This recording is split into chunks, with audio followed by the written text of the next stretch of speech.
Hello everyone, আমি Sanchita and welcome back to my channel stylish Sanchita. আর এখন বাজে সকাল 11টা মতন। সকালবেলা আমরা ব্রেকফাস্ট সব করা হয়ে গেছে। এখন আমরা একটুখানি বাইরে টাউনশিপের শপিং কমপ্লেক্সের দিকে বেরোচ্ছি। ওই যে আমার মা ফুল তুলবে, তা চল মম, তো বেরোচ্ছি। তো চলো, আজকে সারাটা দিন কেমনভাবে কাটাচ্ছি তোমাদের সাথে শেয়ার করবো। চলো। আমাদের ঘরের সামনে এই পায়রাগুলো বসে, আর সোনা বাবাকে এই পায়রাগুলো দেখিয়ে দেখিয়ে খাওয়াতে হয়। তাও আগে পায়রাগুলো দেখিয়ে খাওয়ানো যেত, কিন্তু এখন যা ঠান্ডা, বাইরে বেরোনোই মুশকিল হয়ে গেছে। যাচ্ছি কোথাও, লাগার জন্য কোনো বায়না নেই।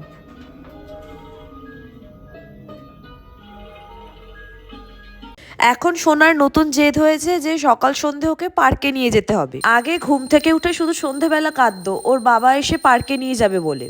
আর কলকাতায় গিয়ে এত ঘুরেছে যে এখন ওর সকালবেলাও পার্কে যেতে ইচ্ছা করে। চুচুড়াতে সোনার দাদু ভাই সোনাকে স্টেশনে নিয়ে যেত ট্রেন দেখাতে, ওহ খুব আনন্দ। এখন আমি আর মা যাচ্ছি, যেদিন আমি যেতে পারি না মা নিয়ে যায়, আর সোনা মাকে রাস্তা চিনিয়ে নিয়ে যায় যে পার্কে কিভাবে যেতে হয়।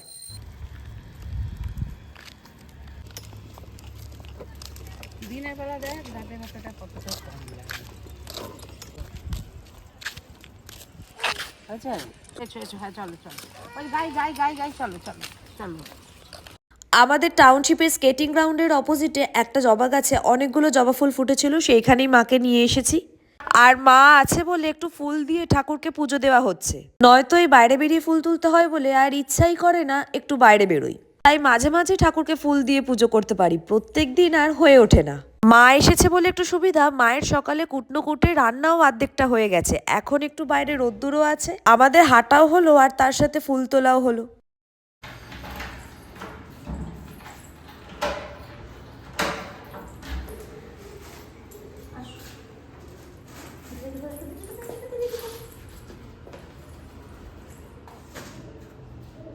আর এই প্রত্যেকটা বাচ্চা এত জুতো ভালোবাসে কেন কে জানে। যখনই আমরা কোথাও বাইরে বেরোবো বলে জুতো পরি, সোনা তখন সাজুগুজু করে এই জুতোগুলোতে হাত দেবে। আর আমাদের বারান্দাটা পশ্চিম দিকে, তাই দুপুর 1টার পরে রোদ্দুর আসে। কিন্তু মেন গেটের এই সামনের দিকটায় সকাল 11টার সময়তেই রোদ্দুর আসে।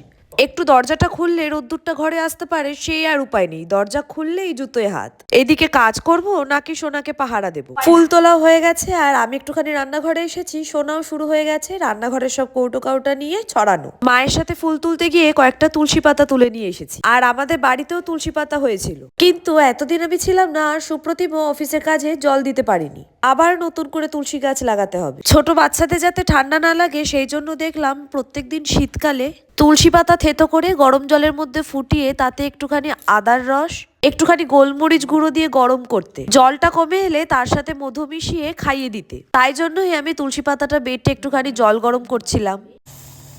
এটা কুটি কুটি, এটা কুটি, এ বাবারে খায় না, খায় না।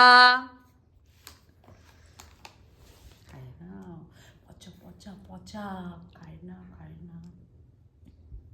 চলো মামা রান্না করবে, চলো। মা একেবারে এখন রাতের তরকারিটাও কুটে রাখছে। আমি তো একা হাতে শুধু সকালের রান্নাটাই করতে পারি, সকালে আর রাতের তরকারি কুটে রাখার সময় পাই না। এখানে আমার মা বটি দিয়ে কুটছে, আর আর সোনার শুরু হয়ে গেছে দুষ্টুমি।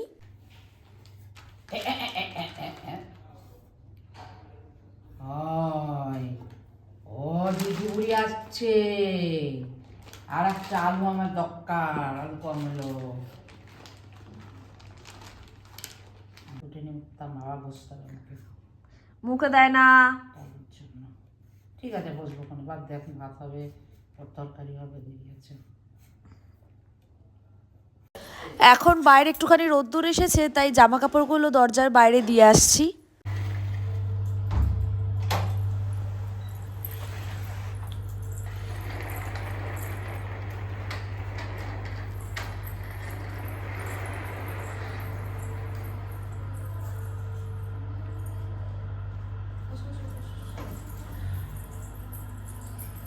এখন 12টা মতন বাজে, সোনাকে তেল মাখিয়ে স্নান করিয়ে দেবো। আর আমি তো আগেই বলেছি যে আমি সোনাকে সর্ষের তেল মাখাই।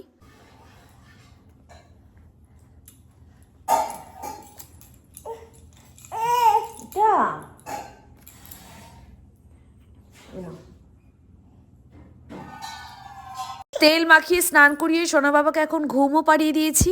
আর এই দেখো আমাদের সিংহাসনটা কি সুন্দর দেখতে লাগছে। মা সব ফুল তুলে এনে সব ঠাকুরকে এরকম সুন্দর জবা ফুল দিয়ে সাজিয়েছে। এখনো মা স্নান করে পুজো দিচ্ছে আর এখন আমি যাব স্নান করতে।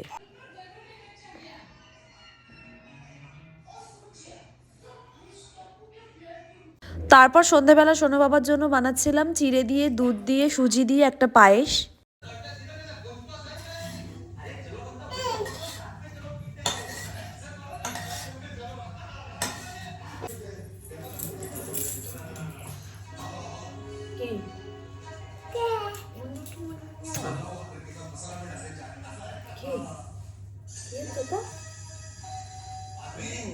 তারপর সোনাকে খাইয়ে আমার আর মায়ের জন্য বানিয়ে নিচ্ছিলাম সন্ধেবেলা কফি।